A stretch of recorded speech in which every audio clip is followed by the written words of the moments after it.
Hello बच्चों आज मैं आपको केमिकल कैनेटिक का क्वेश्चन नंबर 15 के बाद का सॉल्यूशन दे रहा हूं। और आज जो 15 के बाद जो क्वेश्चन है 16, 17, 18, 19, 20 ये सारे के सारे क्वेश्चन केवल एक ही फॉर्मूले पर बेस्ड है और वो फॉर्मूला है rate constant of first order reaction.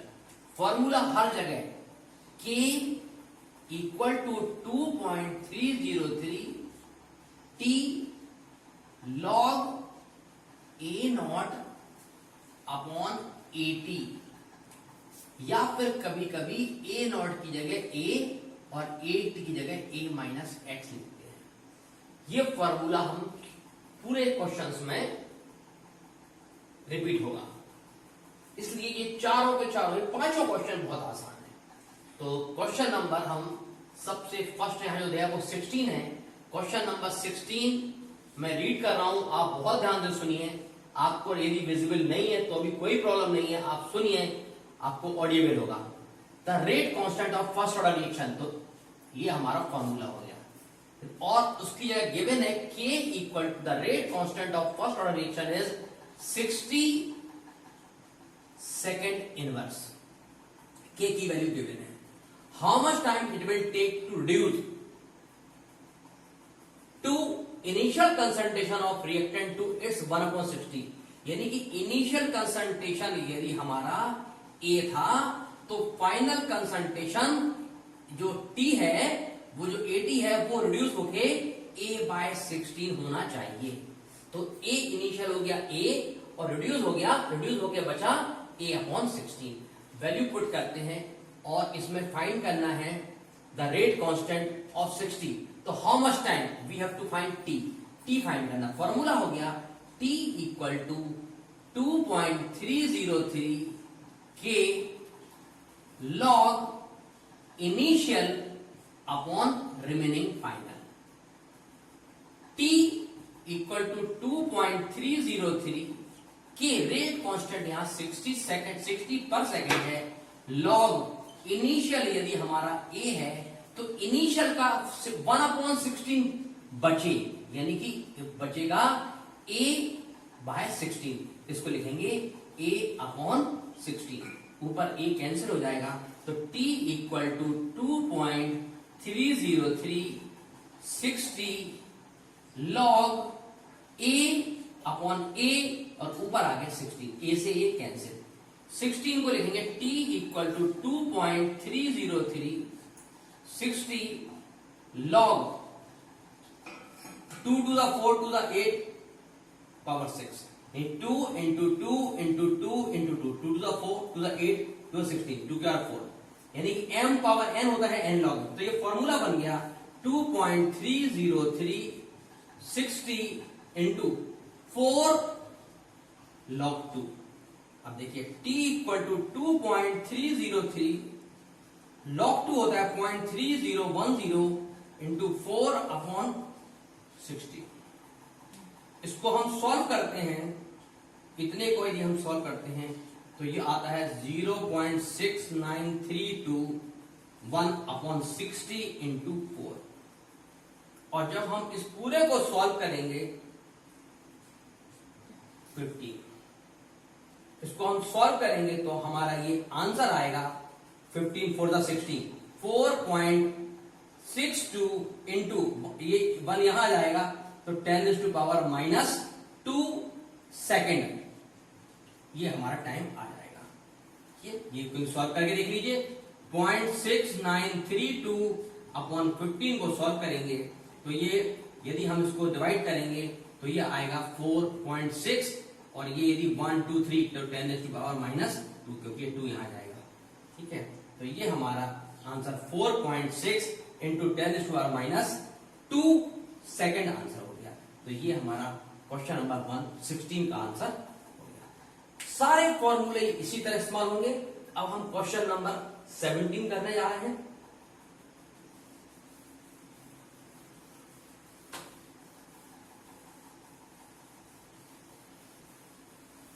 Question number 17 देखिए, during the explosion one of the product strontium, एक समान है एलिमेंट है, उसका नाम है स्ट्रोंशियम, विद हाफ लाइफ इस स्ट्रोंशियम की जो हाफ लाइफ है, जिसको हम टी हाफ कहते हैं, वो 28.1 ईयर है हाफ लाइफ। इफ 1 माइक्रोग्राम, कितना 1 microgram was observe in bone, यानी कि ए कितना था, ये था इनिशियल हमारा था ए नॉट, यानी कि ए कितना 1 माइक्रोग्राम, ठीक है, was observe in bone in newly born baby instead of calcium, calcium की जगह आ गया, how much it will remain after 10 year and 60 year, यानी कि हमको टी हाफ मालूम है, इससे हम के निकाल सकते, तो फॉर्मूला होता है K equal to 0.69321 upon T half, और इसकी जगह 0.6932 अपॉन 28.1, और ये हो गया ईयर इनवर्स, ये हमारा के आ गया इस डाटा से। अब हमको इसमें क्या सॉल्व करना है, how much of it will remain after 10 year, यानी कि दो सवाल हैं, एक t इक्वल टू 10 a में a माइनस एक्स कितना होगा, दूसरा t इक्वल टू 60 ईयर में a माइनस एक्स कितना होगा, ये दो क्वेश्चन है। पहले हम यदि 10 ईयर्स मानते तो t इक्वल टू 10, तो फॉर्मूला हो गया कि k equal to 2.303 t log a upon a minus x, a कितना है 1 माइक्रोग्राम, तो k की वैल्यू तो याद आई, k की वैल्यू हो गई 0.6932 अपॉन 28.1 इक्वल टू 2.303 t हमें कितना लेना है 10 log a की जगह लिखेंगे 1, और बचा जो है वो उसको बोलते हैं a माइनस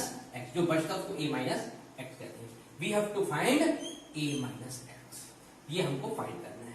हम जब इसको सॉल्व करेंगे तो इस तरह हम इसकी जो k है, इस k की वैल्यू को यहां हम फाइंड कर सकते हैं, और k की वैल्यू आएगी हमारे पास सॉल्व करके 2.4 इंटू 10⁻³ 2.4 इंटू 10⁻², ये आ जाएगी। इसकी जगह लिखेंगे 2.4 इंटू 10⁻², इसको यहां लाएंगे तो इंटू ये 10 हो जाएगा अपॉन 2.303 इक्वल टू लॉग, ये हो गया a माइनस एक्स की पावर माइनस 1, ये हो गया। इसको हम सॉल्व करें या इसको हम यहां लाएं तो ये एंटी लॉग हो जाएगी, और इस तरह ये हम इसको 1/a माइनस एक्स इसको लिखेंगे, और ये हो जाएगी हमारी एंटी लॉग, ये पूरा यहां का 1/log anti log equal to नहीं 2.4 इंटू 10⁻² इंटू 10 अपॉन 2.303, ये आ गया हमारा। इसकी जो भी वैल्यू आएगी वो रिमेनिंग अमाउंट है, बस साइन इसका चेंज हो जाएगा। यदि हम इसको सॉल्व करेंगे ये एंटी लॉग को, तो ये हमारा यह माइनस यहां हो जाएगा, तो ये माइनस में सॉल्व होके आएगी एंटी लॉग माइनस 0.107, ये माइनस आएगी। जब हम इसको सॉल्व करेंगे तो ये a minus x equal to solve होके आएगी 0.2278, यहां पर जो 1 लिया था वो लिया था माइक्रोग्राम, तो ये जो बचा है वो भी आएगा माइक्रोग्राम में आएगा, ये याद रखना। और इस तरह ये रिमेन आ जाएंगे। जब हम यहां t की जगह 10 रखेंगे तो हमारा एक आंसर आएगा। सेकंड आंसर फिर पूछा है t इक्वल टू, यदि t इक्वल टू t की जगह हम सेकंड क्वेश्चन है यहां 60 रखेंगे, तो कुछ नहीं करना है, केवल यहां पर आपको t की जगह 60 लिखना है, केवल आपको यहां पर t की जगह 10 की जगह यहां पर 60 लिखना है। इस तरह केवल ये आपकी वैल्यू चेंज हो जाएगी बस, और आपका a minus x equal to answer आ जाएगा। इस तरह आपका फर्स्ट पार्ट मैंने कर दिया। सेकंड पार्ट में केवल 10 की जगह 60 लिख के मल्टीप्लाई करके आप आंसर निकालेंगे, और इस तरह आपका ये क्वेश्चन नंबर 17 के फर्स्ट t इक्वल टू 10 और t इक्वल टू 60 हो जाएगा। अब question number 18।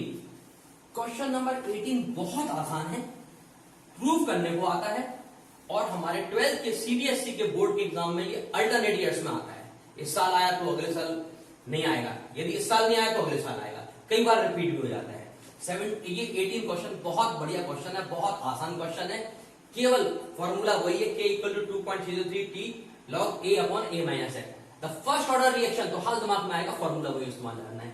Show that the time required to 99, यानी कि 99% का जो टाइम है उसको मान लिया t1। अब ये पूछते हैं complete the first order reaction is twice to time का, यानी कि दूसरा जो टाइम है वो हमारा t2 है और वो है 90% का।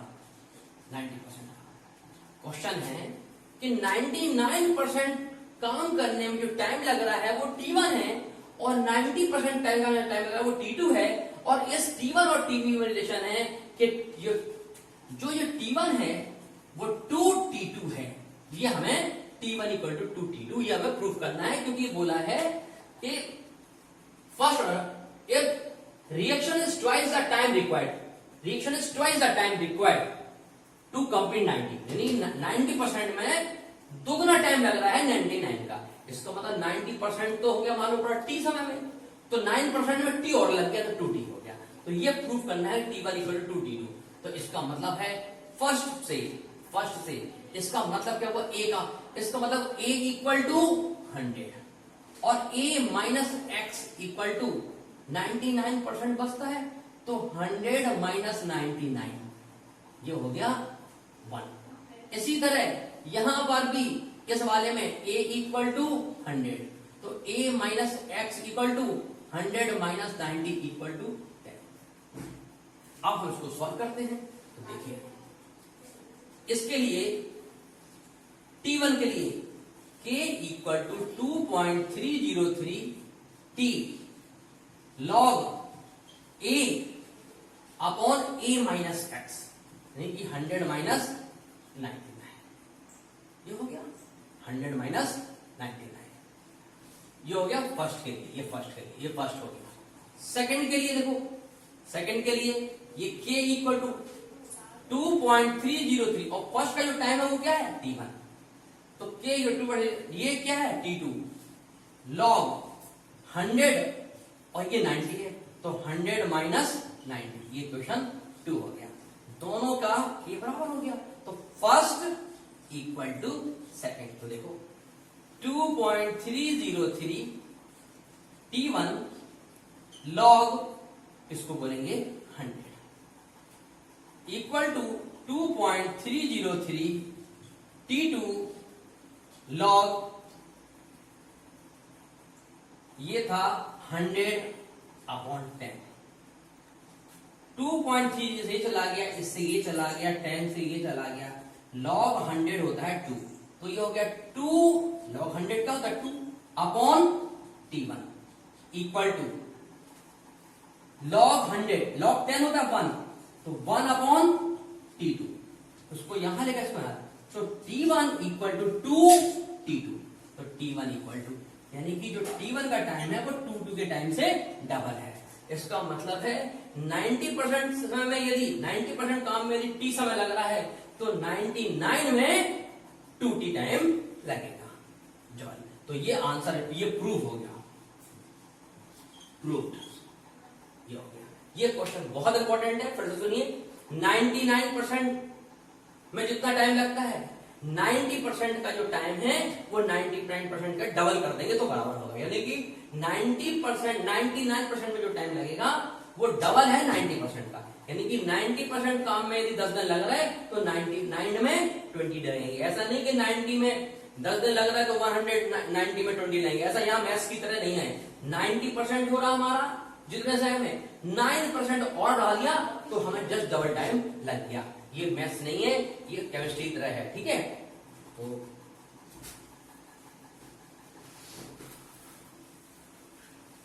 ऐसा मत कर देना कि 90% काम करने में टाइम लगता है t1 तो 99% में कितना लगेगा, तो T1 अपॉन 90 इंटू 99। ये मत कर देना, ये मैथ्स नहीं है, बार बार कभी आंसर 2 नहीं आएगा, ठीक है। तो याद रखिएगा इस सवाल। तो ये फर्स्ट ऑर्डर रिएक्शन है सारे के सारे। अब क्वेश्चन नंबर 19 पर, question number 19। If first order reaction take 40 minute in 40 minute, मतलब टाइम 40 मिनट में कितना होता है, 30% डिकम्पोज होता था, निकल जाता है, तो बचता कितना है, 70% डिकम्पोज होता है। तो फर्स्ट ऑर्डर रिएक्शन 30% डिकम्पोज, ठीक है। कैलकुलेट हाफ लाइफ, तो सुनिए, K equal to 2.303 T log A upon A minus x. Percent का मतलब होता है A कितना है, 100, तो X कितना है, 30, मतलब 30 निकल गया, तो A माइनस एक्स कितना है, 100 माइनस 30 इक्वल टू 7। ये याद रखने की बात है। अब सुनो, जो डिकम्पोज होता है वो X होता है, जो बचता है वो A माइनस एक्स होता है। तो 30 डिकम्पोज हो गया तो 70 बचा। तो देखो K इक्वल टू 2.303, टाइम कितना है, 40 मिनट, लॉग 100 अपॉन 70, ये हमारा आ गया। अब इसमें पूछा गया क्वेश्चन नंबर 19 में, अब है पूछा गया कैलकुलेट हाफ लाइफ, यानी कि T half equal to 0.69321 upon K, upon K। K क्या है, K हम इतना सॉल्व करके ला सकते हैं, और हम जब सॉल्व करेंगे तो हमारा K का आंसर आएगा 8.9। इसको पहले 0 नहीं, पहले यहां करते हैं इसको। यदि हम K को सॉल्व करेंगे तो हमारा आंसर आएगा 8.9 into 10⁻³ minute inverse, minute inverse. ये क्या हो गया, अब इस K की वैल्यू तो 0.693 अपॉन 8.9 इंटू 10⁻³, और ये हमारा टाइम मिनट में आ जाएगा। इस तरह ये क्वेश्चन नंबर 19 हो गया, ठीक है। तो ये हमने T हाफ निकाल लिया। अब क्वेश्चन नंबर 20 पर आते हैं।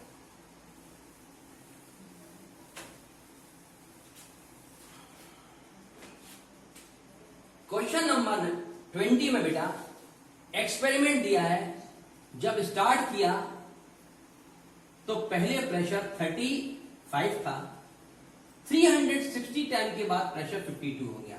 तो पहले हम ऐसा करते हैं कि 0 और 360 के बीच हम असेसमेंट करते हैं कि K क्या होगा। तो सुनो, पहला एक्सपेरिमेंट है, टाइम जब 0 था तो प्रेशर हमारा 35 था। सुनिए, सबसे पहले बता दूं, K equal to 2.303 T log.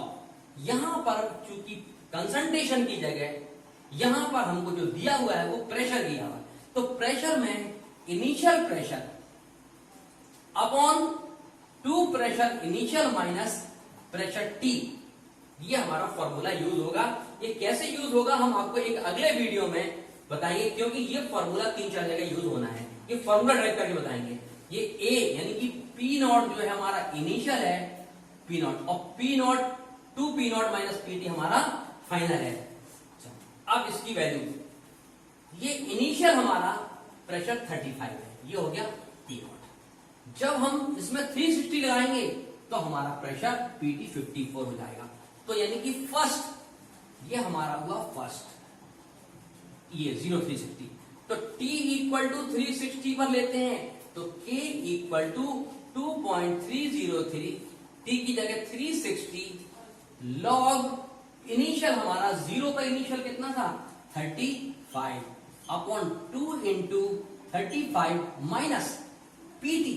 PT कितना है, 360 पर जो प्रेशर है वो PT कहलाएगा 360 का। तो ये हो गया PT है 360 पर हमारा 54 हो गया।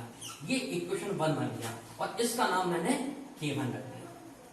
इस तरह हमारा ये 20 का K1 आ गया इन दोनों से। अब 72 पे निकाला, तो अब दूसरा केस हम t इक्वल टू 720 लेते हैं। 720 तो 0 से स्टार्ट किया, तो जो हमारा K2 है वो 2.303 t, यहां 360 थे, यहां 720 लिया।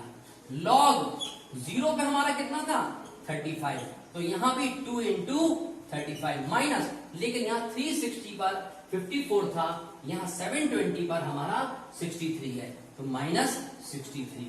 ये हो गया, एक K1 हो गया, एक K2 हो गया। तो 1 इन दोनों से हमने K1 निकाला और इन दोनों से हमने K2 निकाला, और इसका जो K आएगा वो K होगा average K1 plus K2 upon 2। जब हम इसको सॉल्व करेंगे तो हमारा K1 की वैल्यू जो आएगी वो सॉल्व करके आएगी 2.17 इंटू 10 माइनस 2, 10 माइनस 3। इसी तरह जब हम K2 को सॉल्व करेंगे तो हमारी वैल्यू आएगी 2.21 इंटू 10 माइनस 3। जब हम दोनों का एवरेज निकालेंगे तो ये आएगी 2.17 into 10 minus 3 plus 2.21 into 10 minus 3 upon 2, तो लगभग आ जाएगी 2.17 है, ये 19 है, तो हम लगभग इसको 2.19 इंटू 10 माइनस 3 मान लेते हैं, अपॉन 2 कर लेंगे। 2 तो सॉल्व करेंगे तो ये डबल हो जाएगी, तो इंटू 2 हो जाएगी, तो ये आ जाएगी K, और ये हमारा आंसर आ गया क्वेश्चन नंबर। और ये रेट कांस्टेंट है, इसका मतलब इस रेट कांस्टेंट में पहले हम इन दोनों के बीच में K1, फिर 0 और 720 के बीच में K2, और पूरा रिएक्शन में K कांस्टेंट होगा, तो average K1 plus K2 equal to K, ये हमारा वैल्यू आ गई। इस तरह आज हमारा क्वेश्चन नंबर 16 से लेके क्वेश्चन नंबर 20 हो गए। चारों के पांचों 1 2 3 4 5 पूरे 5 जो हमने क्वेश्चन किए हैं, केवल एक ही फॉर्मूला है, K equal to 2.0 log initial upon बचा हुआ फाइनल। इनिशियल को वहां पर कंसंट्रेशन A कहते हैं, फाइनल को A माइनस एक्स कहते हैं। ऐसी प्रेशर में इनिशियल को P नॉट कहते हैं और फाइनल को 2P नॉट माइनस PD कहते हैं। इस तरह ही आपका पूरे क्वेश्चन हो गए हैं, और अब हम उम्मीद करेंगे कि आप इन सारे क्वेश्चन को अपनी कॉपी में करें, 1 से लेके 20 तक करें। 30 क्वेश्चन है, 10 और बचे हैं, मैं अगली आपको वीडियो में वो सारे दे दूंगा। चलिए बेटा, थैंक यू।